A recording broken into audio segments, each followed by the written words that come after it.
In 160 seconds, Yule's story ends. So,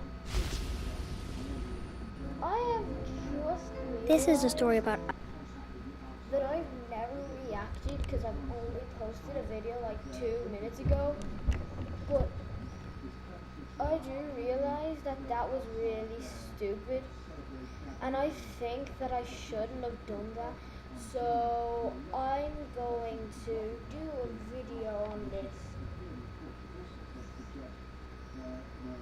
Like, if any of you guys don't get what I'm trying to do, you guys won't understand this video. But from now on, we're just gonna look at wait, I forgot to look it up. There we go. Urban Irish legends. Now, why am I looking that up, you ask? Because I'm Irish. And you just don't get why, then you're stupid. Okay, so my sister was watching this the other day on my laptop. So I just said, well, look, you can watch it. You can't, don't spoil it though. I do have a life. Contains many amazing stories. Some of them are pretty scary though. They've survived since ancient times. Does this mean there is some truth to them? Let's see what you think. My name is Danny Burke and this is the top 10 scary Irish urban legends. Starting off at number 10 now, we have the Demon Bridge of County Monaghan. This is a story of death. The demon bride is said to have terrorized funeral goers for at least 200 years. Her victims now lie in the churchyards where they fell. Across County Monaghan, people report the same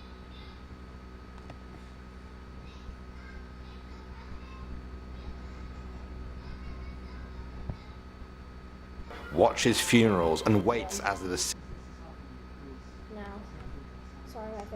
are laid to rest. As everyone leaves, the demon bride approaches a young man straggling behind. She transforms into a beautiful young woman and makes him promise to meet her a month from that day back there at the graveyard. She seals the deal with a kiss and then vanishes. As he leaves the graveyard, his blood runs cold and a deep sense of despair washes over him. He realizes he has sold his body and soul to the evil spirit and his life has been forfeited. Over the next month, he descends into madness before eventually dying. He is laid to rest in the same graveyard as before, exactly a month after he first met the demon bride, his promise fulfilled. Next to number 9 now, we have the Banshee. The Banshee is a female spirit that wails in the night as a sign that death is coming for a family member. Legend says the Banshee has long, streaming hair, wears a grey cloak over a green dress, and her eyes are red from constant weeping. According to the Ancient Legends of Ireland book, the Banshee may be seen at night as a shrouded woman crouched beneath the trees, lamenting with veiled face or flying past the moonlight crying bitterly, and the cry of this spirit is mournful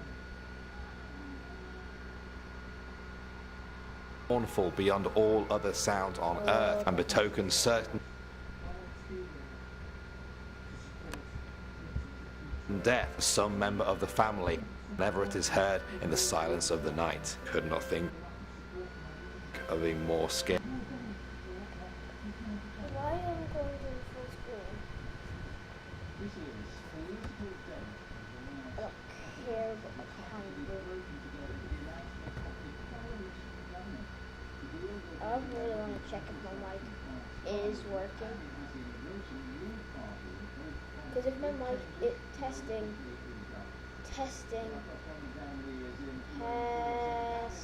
Okay. Yeah, my mic is working. I just really want to make sure my mic is working. Because I really don't want me to be recording a video and my mic isn't working. Was that what just happened? Okay, wait. Yeah, fine.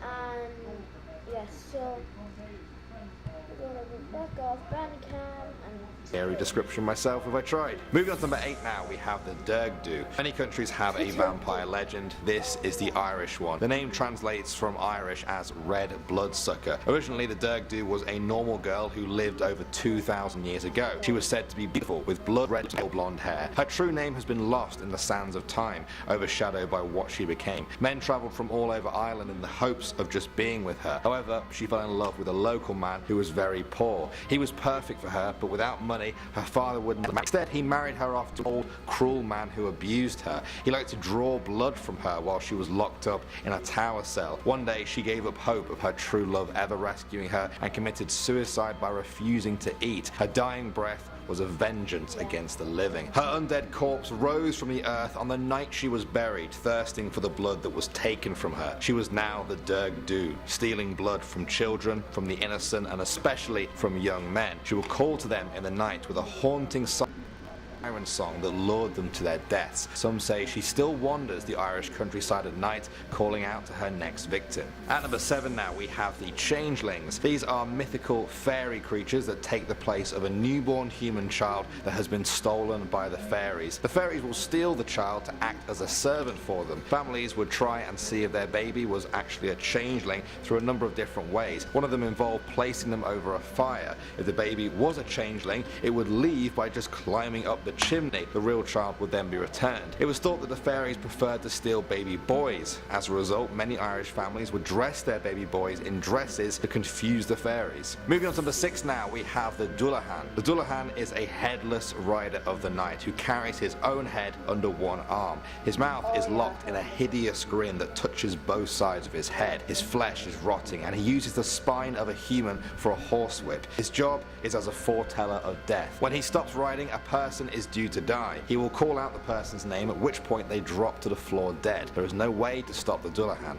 All locks and gates open when he approaches. They don't like being watched either and will throw blood over anyone who dares to do so. This is also taken as a mark that they are among the next to die. Moving on to number 5 now, we have the Fetch. The Fetch is a supernatural double of a living person. You can have your own Fetch. They're like a doppelganger but with much more sinister undertones. Their sightings are regarded as an omen of impending death. If a person sees this dark double of themselves, it's said to mean they are going to die soon. Sometimes the Fetch may even have a clue as to how that person will die, perhaps a bullet wound in the head or a slash across the chest. Either way, it's not something you want to come across in your life. The Fetch is said to appear ghostly or shadowy and may vanish down alleyways or halls if followed. At number 4 now, approaches. They don't like being watched either and will throw blood over anyone who dares to do so. Dark double of themselves, it's said to mean they are going to die soon. Sometimes the Fetch may even have a clue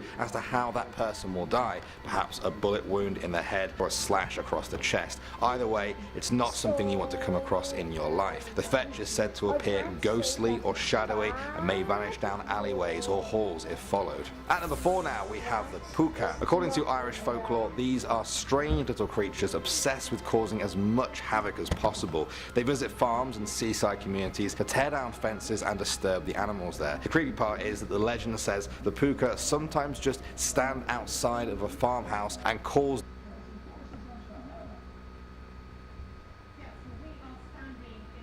okay, so I'm not really sure if anyone can hear me, but I went and I looked up how to use my microphone on bandicam, and apparently I just have to do that one thing,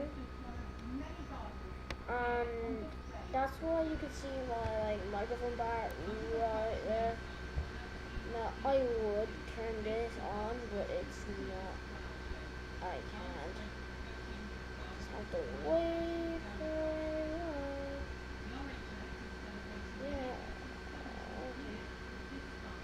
Just do something. Wait. Now can you hear me? Yes, it can, and it was always gonna hear me. But guys, I have to leave it there. I will make a part 2 in just a minute. Bye.